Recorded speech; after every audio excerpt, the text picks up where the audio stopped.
suis convaincu d'une chose, c'est que si le Seigneur nous accorde la grâce de voir les choses comme il les voit, nous serons choqués. Nous serons étonnés de constater que notre vie chrétienne, notre vie spirituelle est à revoir. Si Dieu regardait les choses comme les hommes, je suis convaincu qu'au ciel, il y aurait beaucoup de corruption. Si les choses de Dieu fonctionnaient comme les choses des hommes, je suis convaincu qu'au ciel, il y aurait beaucoup de corruption. Mais vous savez pourquoi Jésus-Christ parle des surprises? Jésus parle des surprises. Dans le livre notamment de Matthieu chapitre 7 et de Matthieu chapitre 21, il dit qu'au dernier jour, il y aura beaucoup de surprises. Vous savez pourquoi il y aura beaucoup de surprises? C'est parce que le Seigneur ne fait pas et ne voit pas les choses comme les hommes. Ces textes-là montrent notamment que la vision de Dieu et celle des hommes, il n'y a absolument rien à voir.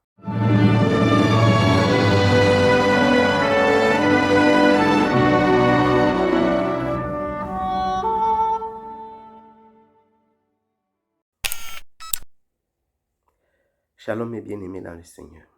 Je vous salue dans le saint et le précieux nom de Jésus-Christ. Dans cette vidéo, nous continuons notre partage concernant le témoignage de Dieu.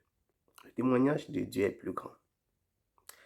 Nous continuons notre partage sur ce sujet. C'est un sujet qui nous tient à cœur. C'est un sujet que je considère fondamental pour ces jours. Il est important pour nous de savoir que notre façon d'observer, notre façon de considérer les choses peut être totalement à l'opposé de celle de Dieu. Il est extrêmement important que nous puissions comprendre que nous pouvons être en train de nous tromper en pensant être sur la bonne voie. Dans le livre de Matthieu et dans d'autres livres des évangiles, la Bible nous fait part, nous fait état, nous présente une situation qui s'est posée. La Bible dit que plusieurs personnes sont allées au temple pour donner des offrandes dans le panier du temple.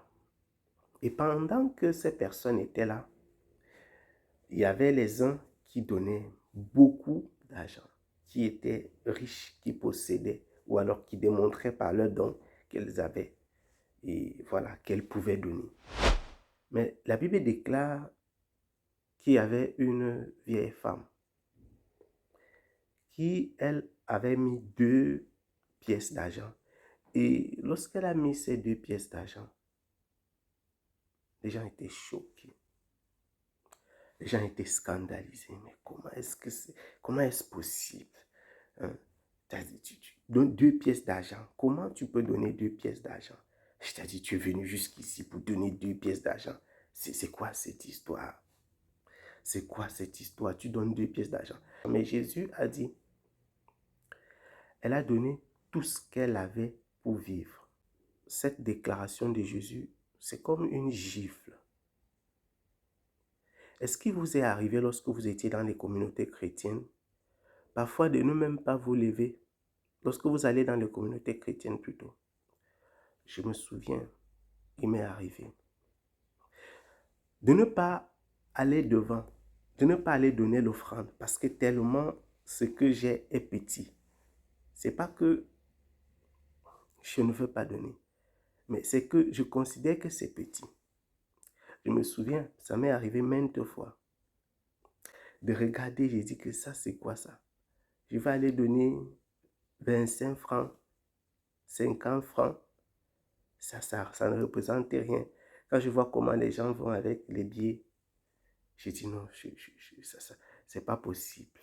Cette pauvre dame aurait pu penser pareil, mais elle a donné ce qu'elle possédait. La Bible déclare qu'elle a donné ce qu'elle avait pour vivre. Le regard des hommes par rapport à son action, c'était, elle n'a rien donné du tout. Qu'est-ce qu'elle peut faire comme ça? Elle a donné 2 pièces. C'est terrible. C'est terrible. Comment elle peut donner 2 pièces d'argent à Dieu? À Dieu, 2 pièces d'argent. Qu'est-ce que Dieu peut faire avec 2 pièces d'argent? Mais ce n'est pas possible, c'est inadmissible. Dieu, de son côté, il célébrait cette femme. Il acclamait cette femme. Dieu a glorifié l'œuvre, l'action de cette femme.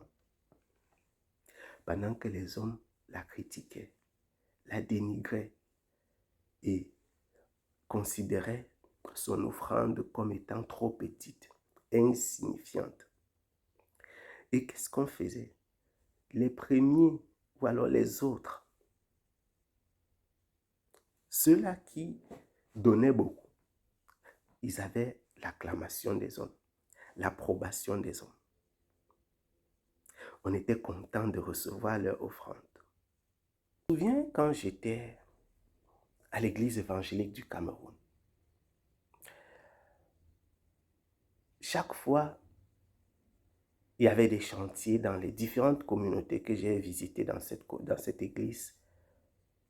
Ici, quand je dis église, ici, c'est l'institution église. Parce que vous savez que l'église, ce n'est ni une institution, ni un bâtiment. Mais ici, le mot église que j'utilise, c'est institution.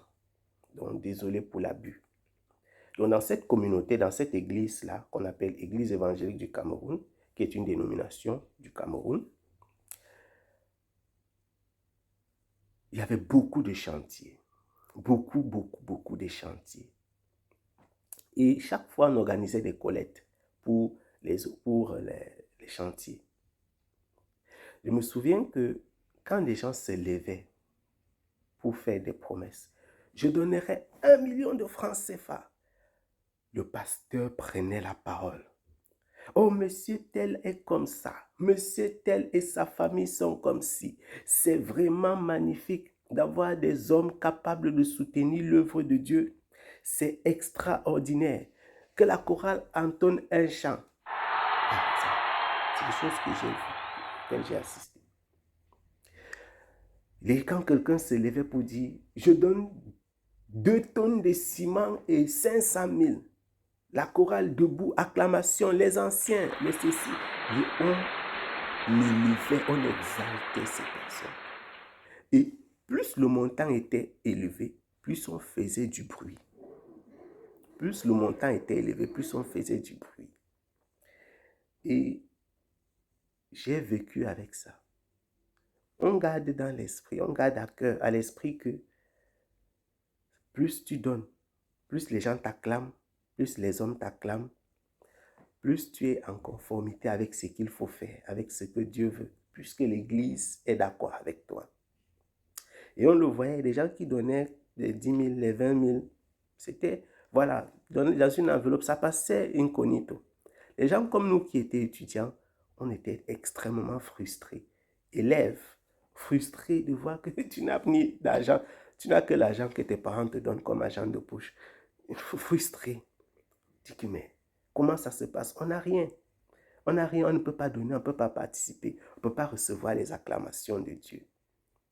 Et donc, tu te battais pour donner ce que tu as en cachette. Il m'est arrivé une fois de cotiser tout ce que j'avais. Je crois que tout ce que j'avais, c'était 2000 francs. Et j'ai donné. C'était mon fonds de commerce. Je vous parle de ma propre vie. C'est-à-dire, quand on dit le fonds de commerce, c'est-à-dire tu as liquidé tout ce que tu possèdes. Je l'ai donné. Parce que ce jour-là, je me suis lancé un défi à moi-même. J'ai dit, il faut que je donne quelque chose jusqu'à moi-même, je vais sentir que j'ai donné. Mais les 2000 francs là, ça ne représentait rien du tout en fait. Mais c'était un défi pour moi-même. Je dis que, mais ça veut dire quoi? Je dois aussi donner quelque chose qui... En fait, quand je repense à cette histoire, c'est pour faire comprendre que la nature de l'homme, elle est celle-là. Comme les choses ont été autrefois dans la Bible, c'est encore le cas aujourd'hui. Les gens sont plus appréciés pour la façon dont, la quantité qu'ils donnent, qu'ils apportent. Je ne sais pas si le fait que j'avais donné 2000 et que les gens donnaient 1 million était plus apprécié de Dieu ce jour-là. Mais je suis convaincu d'une chose.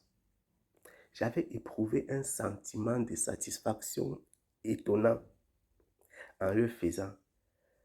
C'est-à-dire que, en fait, il y avait une satisfaction, une joie que je ne peux pas décrire. Parce que je m'étais fixé un objectif. Je me suis donné un défi. Et je l'ai fait. Je me suis dit, waouh, moi aussi j'ai donné tout ce que j'ai. Même comme ça ne représente rien pour cette église. Personne n'est au courant que quelqu'un a donné 2000 et ça représentait tout ce qu'il possédait. Personne ici n'est au courant de ça. Mais j'étais tellement content, j'avais de la satisfaction pour ça. J'ai été fier de moi. Mais bien aimé dans le Seigneur, la façon de voir de Dieu n'est pas la même. Elle n'est pas la même. Les hommes ont toujours regardé au matériel, regardé au physique, aux apparences. Mais le Seigneur ne regarde pas que les apparences. Il regarde bien plus loin que ça. Il regarde bien plus loin que ça. Le témoignage des hommes, c'est celui que le pasteur dissémine. Ce sont les acclamations des anciens de la communauté. Le témoignage des hommes, c'est celui de la chorale qui chante. Lorsque les gens vous exaltent et vous glorifient. Mais la Bible déclare que le témoignage de Dieu est plus grand. Dans les choses que vous faites, pensez au témoignage de Dieu. Dans ce que tu fais maintenant, dans ce que vous faites désormais, pensez au témoignage de Dieu, mes bien-aimés. Pensez au témoignage de Dieu. Ne vous laissez pas tromper. Ne vous laissez pas tromper par les acclamations des hommes, par les you-you, par les cris de joie, par les louanges. Recevez votre louange de Dieu, comme cette vieille femme l'a reçue de Jésus-Christ. Posez-vous toujours la question de savoir ce que je vais faire. Comment le Seigneur le voit. Est-ce que le Seigneur l'acclame? Est-ce que le Seigneur est d'accord?